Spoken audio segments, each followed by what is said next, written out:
Hello viewers, welcome to education point DD. Education point ডিডিতে তোমাদের সবাইকে স্বাগত জানাই।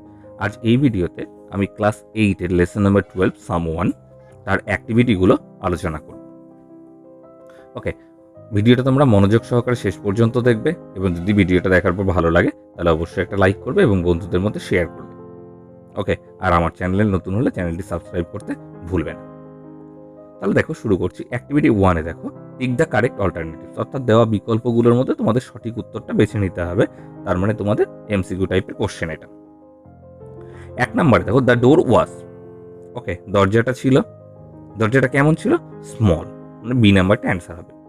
2 নম্বরে আছে দেখো, দ্য পোয়েট লুকড, কবি তাকিয়েছিলেন, তাহলে অপশন সি নাম্বারটা অ্যান্সার হবে, to left and right. Number 3, the busy beetle was tapping in the dash, অর্থাৎ সেই ব্যস্ত গোবরে পোকাটা কোথায় আঘাত করছিল? এ নাম্বারে হবে wall. Number 4, the cricket was, ক্রিকেটটা কি করছিল? ঝিঝি পোকাগুলো হুইসলিং, শীষ দিচ্ছিল। Okay, this is the end of activity 1. Now let's come to activity 2. Complete the following sentences with information from the text. তোমাদের কবিতা থেকে তথ্য নিয়ে এই শূন্যস্থানগুলোকে ফিল আপ করতে হবে। ওকে, এ নাম্বার দেখো রয়েছে, সামওয়ান কেম নকিং অ্যাট, ব্ল্যাঙ্কসে লিখবে দ্য স্মল ডোর, তাহলে someone came knocking at the small door. B নাম্বারে, দেয়ার ওয়াজ নো স্টায়ারিং ইন, অর্থাৎ সেখানে কোনো আলোড়ন ছিল না। ইন, তারপরে লিখবে the still dark night. Number C, the poet heard the screech owl's call from, লিখবে the forest. Next, D number, the poet did not know who came knocking. Okay, this is the end of activity 2. Now let's come to activity 3. Activity 3 তে বলা হয়েছে দেখো কি, who do you think came knocking at the poet's small door? কবির ছোট্ট দরজাটাতে কে টোকা মেরেছে বলে তোমার মনে হয়? ওকে, অ্যান্সারটা এরকম লিখবে, as the poet was in the forest and it was middle of night.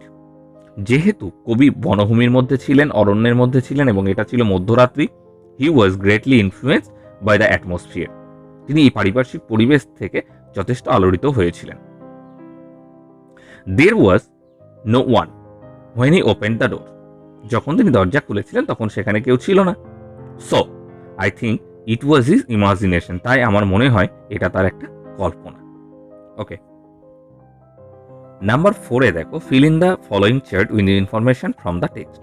তোমাদেরকে এখানেও পাঠ্য থেকে অর্থাৎ কবিতার থেকে তথ্য নিয়ে ফিল আপ করতে হবে। দেখো কি বলা হয়েছে, হু ডিড হোয়াট, কে করেছিল আর কি করেছে। ওকে, দেখো সামওয়ান ডিড হোয়াটের ঘরে লিখবে নকড অ্যাট দ্য স্মল ডোর। 2 নম্বরে রয়েছে বিটেল, গোবরে পোকাগুলো ট্যাপড ইন দ্য ওয়াল। নেক্সটে রয়েছে আউল, কি করেছিল? স্ক্র্যাচড। নাম্বার 4, ক্রিকেট, কি করেছিল? Whistled. Okay, now activity 5, answer the following questions. এ নাম্বারে দেখো, what did the poet do after he heard the knocking on the door, দরজায় টোকা পড়ার শব্দ শুনবার পর কবি কি করেছিলেন? অ্যান্সারটা লিখবে, the poet listened and opened the door and looked to left and right after he heard the knocking on the door, অর্থাৎ তিনি শুনেছিলেন এবং দরজা খুলেছিলেন, তারপর তিনি ডান দিক এবং বাঁ দিক দেখেছিলেন শব্দটা শোনবার পর। Number B, what was night like, রাত্রিটা কেমন ছিল? The night was still and dark. Okay, number C, name the insects mentions in the poem, এই কবিতায় যে পতঙ্গগুলো নাম উল্লেখ করা হয়েছে তার তোমাদের নাম লিখতে হবে। অ্যান্সারটা লিখবে, the name of the insects R, okay, the names of the insects R betel and cricket, অর্থাৎ গোবরে পোকা এবং ঝিঝি পোকা। Number D, why does the poet use the expressions at all thrice in the last line of the poem? কবিতার শেষ লাইনে at all কথাটা 3 বার কবি ব্যবহার করেছেন কেন? অ্যান্সারটা এইভাবে লিখবে, the poet uses the expressions at all thrice in the last line of the poem because he was in doubt about who had knocked at his door, অর্থাৎ তিনি জানতেন না, অর্থাৎ তিনি এটা কিছুতেই বুঝতে পারেননি যে কে তার দরজায় টোকা মেরেছিল এবং তিনি এই ব্যাপারটা নিয়ে পুরোপুরি ধোঁয়াশার মধ্যে বা অন্ধকারেই ছিলেন, সেই জন্য তিনি অ্যাট অল শব্দটা 3 বার ব্যবহার করেছেন। ওকে, অ্যাক্টিভিটি 6-এর দেখো, fill in the blanks with the correct form of given verbs in the brackets. ব্র্যাকেটে যে ভার্বগুলো দেওয়া হয়েছে সেগুলোর কারেক্ট ফর্ম দিয়ে তোমাদের ফিল আপ করতে হবে। এই নাম্বারে দেখো রয়েছে the mayor dash to Pune next week, অর্থাৎ আগামী সপ্তাহে। তাহলে যে ফিউচার টেন্স তোমাদের ফিল আপ করতে হবে, এখানে লিখবে উইল গো। তাহলে 1 নম্বরে হবে the mayor will go to Pune next. Number B, by next December we dash here for 3 years। Okay, তাহলে এখানে লিখবে shall have stayed. By next December we shall have stayed here for 3 years। Number 3, perhaps they dash Dooars later. Okay, এখানে visit রয়েছে, তাহলে এটা করবে will visit.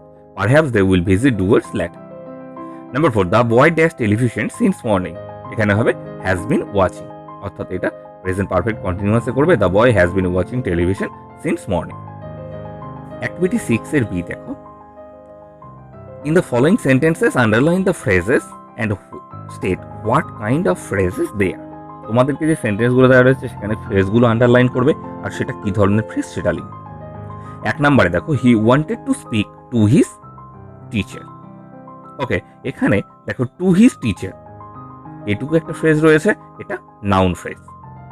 Number 2, at this moment it is raining hard.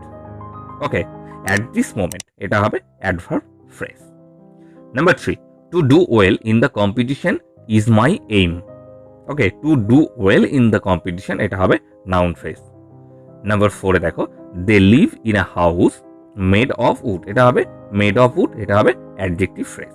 ওকে, এইবার activity 6 এর C তে দেখো, in the following sentences underline the clauses and state what kind of clauses they are. অর্থাৎ তোমাদের যে সেন্টেন্স 4টে দেওয়া হয়েছে তার মধ্যে তোমাদের ক্লজগুলো আন্ডারলাইন করতে হবে আর সেটা কি ধরনের ক্লজ সেটা লিখতে হবে। 1 নম্বরে দেখো রয়েছে the child ran away as soon as he saw the strange man.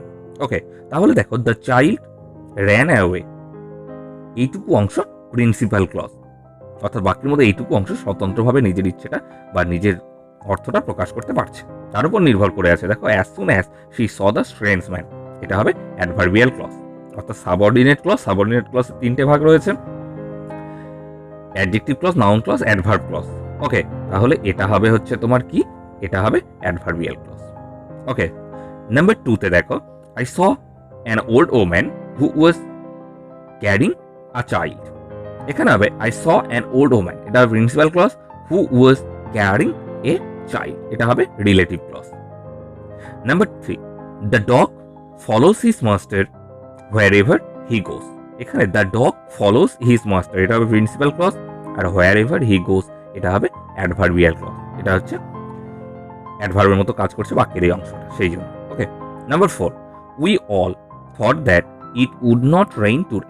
তাহলে উই অল থট দ্যাট, এটা principal clause, that it would not rain today এটা হবে noun clause. Okay, this is the end of activity 6 এর C. Next activity 6 এর D, change the following sentences from active to passive voice. তোমাদের active ভয়েসগুলোকে passive ভয়েসে transform করতে হবে। 1 নম্বরে দেখো India on the world cup in cricket recently. Okay, এটাকে প্যাসিভ ভয়েস কি করবে, the world cup in cricket was won by India recently. Okay, number 2, the teacher was teaching English. English was being taught by the teacher. Okay, এই ব্যাপারে বলে নিই, তোমাদের যদি voice চেঞ্জের নিয়মগুলো ভালো করে জানা না থাকে বা কোনো জন্য ডাউট থাকে তাহলে আমার চ্যানেলে গিয়ে ভয়েস চেঞ্জের যে প্লে লিস্ট রয়েছে সেখান থেকে তোমরা একদম সূক্ষ্মভাবে প্রত্যেকটা নিয়ম ধরে ধরে ভয়েস চেঞ্জের নিয়মগুলো দেখে নিতে পারো। ওকে, নাম্বার 3, দেখো Rani is singing a beautiful song. A beautiful song এখানে অবজেক্ট, তাহলে a beautiful song is being sung by রানি।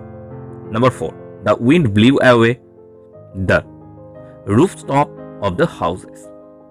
তাহলে the rooftops of the houses এটা অবজেক্ট, এটাকে সামনে নিয়ে এসো। The rooftops of the houses were blown away by the, okay, by the wind, full stop. এবার activity 7, activity 7 বলা হচ্ছে make meaningful sentences of your own with the following ওয়ার্ডস। অর্থাৎ নিচে 4টে ওয়ার্ড রয়েছে, এগুলো দিয়ে তোমাদের সেন্টেন্স তৈরি করতে হবে। প্রথমটা দেখো আছে উই, মানে হচ্ছে খুব ছোট। এখানে তোমরা সেন্টেন্সটা এভাবে লিখতে পারো, some we kids are playing in the field. কিছু ছোট ছোট শিশুরা মাঠে খেলা করছে। তারপরে আছে স্টায়ারিং, আলোড়ন সৃষ্টি করা। ইট ইজ আ স্টায়ারিং ইনসিডেন্ট, এটা একটা আলোড়ন সৃষ্টিকারী ঘটনা। নাম্বার 3 তে রয়েছে busy, he is busy reading, সে পড়াশোনায় ব্যস্ত। নাম্বার 4-এ আছে ডিউ ড্রপস। লিখবে there are dew drops on the grass. ঘাসের ওপরে কুয়াশা পড়ে রয়েছে। Okay, this the end of the video. Activity 8-এর A আর 8-এর B তে রাইটিং স্কিল রয়েছে। যদি তোমাদের এই দুটো প্রয়োজন হয় তাহলে কমেন্ট করবে। আর এই ভিডিওটা ভালো লাগলে তোমরা অবশ্যই একটা লাইক করবে এবং বন্ধুদের মধ্যে শেয়ার করতে ভুলবে না। Okay, thank you for watching the video. Have a good day. Tata.